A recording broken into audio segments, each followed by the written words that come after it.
ఆ, నమస్కారం సార్. మీకు అలాగే ప్యానెల్లోని మిత్రులందరికీ కూడా ఉమ్, నమస్కారం. పార్లమెంట్ లో కూడా జరిగినాయండి. ఉమ్, పార్లమెంట్ లో కూడా వచ్చి నమస్కారాలు పెట్టిన సందర్భాలు ఉన్నాయి. కాకపోతే ఏంటంటే ఈయనకి ఆ కోపం ఇంకా తగ్గలేదు. ఉమ్, వైసీపీలో ఆయనకి జరిగినటువంటి అన్యాయమా పరాభవమా అది ఆయనకి ఇంకా వెంటాడుతూనే ఉంది. కాకపోతే ఆయన రాజకీయ వ్యాఖ్య చేశాడని అనుకుంటున్నాను నేను.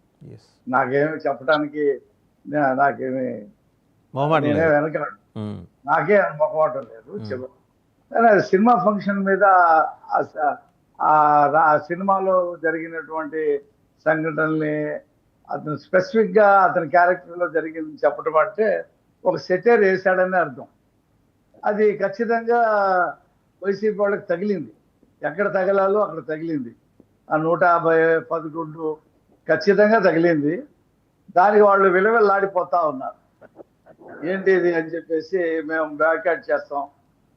అతను ఏదో చెప్పాడు, సినిమాని ఎందుకు బాయ్కాట్ చేయాలా? సినిమా ప్రొడ్యూసర్ వేరు, హీరో వేరు, డైరెక్టర్ వేరు కదా. ఇతను పృథ్వీ అనేవాడు ఒక యాక్టర్, అందులో ఒక క్యారెక్టర్ యాక్టర్.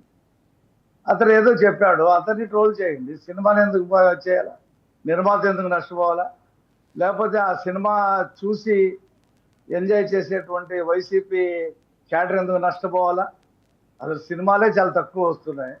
వచ్చిన దాంట్లో చూడనివ్వండి. యువత సినిమా చూడాలంటే మనం కూడా బాగా యూత్ గా ఉన్నప్పుడు సినిమాల మీద ఎగబడేవాళ్ళం కదా.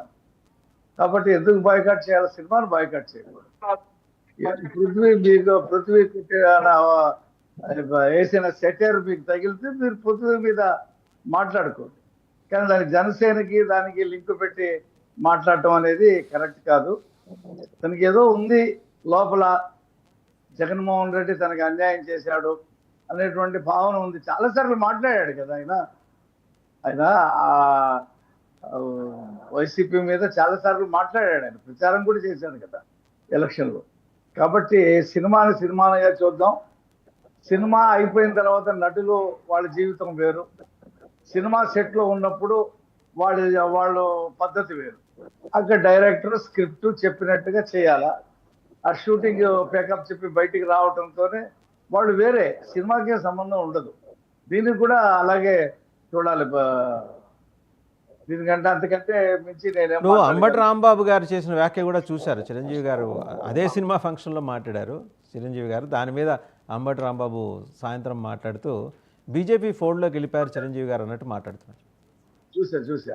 ఉమ్, ఇప్పుడు ఈ ప్యానెల్లో బాజీ గారు మేమిద్దరం ప్రజారాజ్యంలో పనిచేస్తున్నాం. ఉమ్. నేనైతే 1 year ప్రజారాజ్యం ఆఫీస్ లోనే ఉన్నా. ప్రజారాజ్యం 1 లో హైదరాబాద్ లోనే ఉన్నా.